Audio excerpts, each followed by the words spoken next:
Hello and welcome back to another Bible study. This is my series where I read 3 chapters of the Bible every day. If you're interested, I have a lot more of these videos. I've made a playlist and will show at the end of the video. And if not, just go to my channel and it's there. If you're not interested, why would you click on this video? It literally says Bible study and the thumbnail is a picture of a Bible cover. So get out of here. But yeah, now that we've got that cleared, welcome back. Genesis chapter 22. This first thing is how Abraham is being tested, or if you would look at the Orthodox cover or introduction, if you look at the right at the top here, it just says Abraham offers Isaac. Now, going back, damn, fuck off. The first thing I marked is verse 2. Then God said, "Take your son, your only son, whom you love, Isaac, and go to the region of Moriah. Sacrifice him there as a burnt offering on the mountain I will show you." Again, no one is happy about the situation. If you read these verses, Isaac is questioning, like, where is our offering? How are we going to burn it? And then if we read verse 9, when they reached the place God had told him about, Abraham built an altar there and arranged the wood on it. He bound his son Isaac and laid him on the altar on top of the wood. After that, he reaches out, Then he reached out his hand and took the knife to slay his son. But the angel of the Lord called out to him from heaven, "Abraham, Abraham." "Here I am," he replied. "Do not lay a hand on the boy." So, first, Abraham is commanded, "Okay, go offer your son up to me." Abraham follows through, but obviously God wouldn't just waste somebody like that.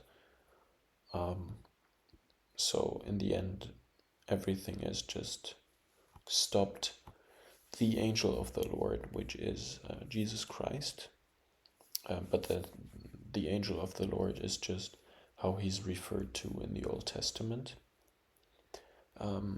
says to him, "No, don't do that," and then they break up the whole thing. No, I haven't marked down anything more in chapter 22. In chapter 23, I have marked down nothing, but chapter 24 is a very long one, and I have marked out a lot more things. So the first thing that's just about how Isaac needs to get a wife so he can have children. First thing I marked out is in verse 8. That says, "If the woman is unwilling to come back with you, then you will be released from this oath of mine. Only do not take my son back there." Context is Abraham says to one of his servants, "Go get my son a wife, but only if she's willing. If she isn't, you can go back, it's fine." Why is that important? Contrary to some other religions that, let's say, originated in the Middle East, here the will of the wife or future wife is important and is obviously to be taken into consideration because she is made in God's image as well and the man has no right to just force himself. Now, second thing, verse 11. He had the camel's down near the well outside the town. It was toward evening, the time the women go out to draw water. This isn't really, I haven't marked this because it's a lesson. I just had this marked down because some primarily Muslims, obviously Jews wouldn't criticize that because they have the same text, but I've seen a lot of Muslims say, I don't know why, that Rebecca is 3 years old,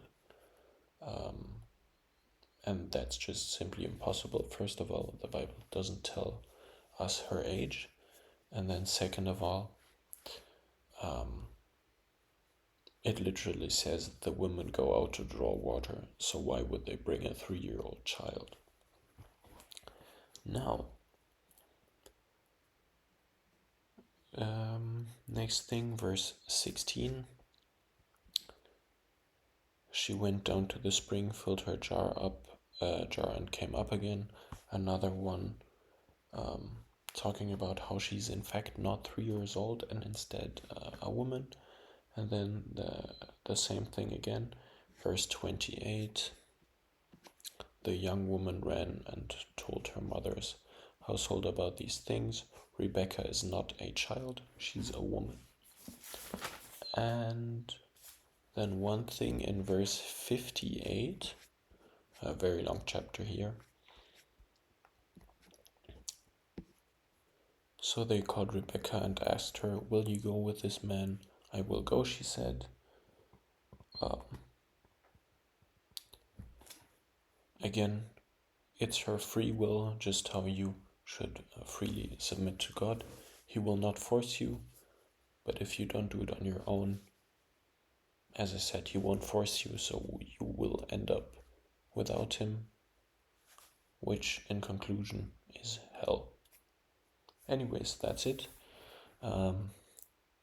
Obviously, if you follow him, you have nothing to worry about, so it'll be fine. See you next video. I still have to do 2 more of these today, and it's already almost 1:30 a.m. So, bye.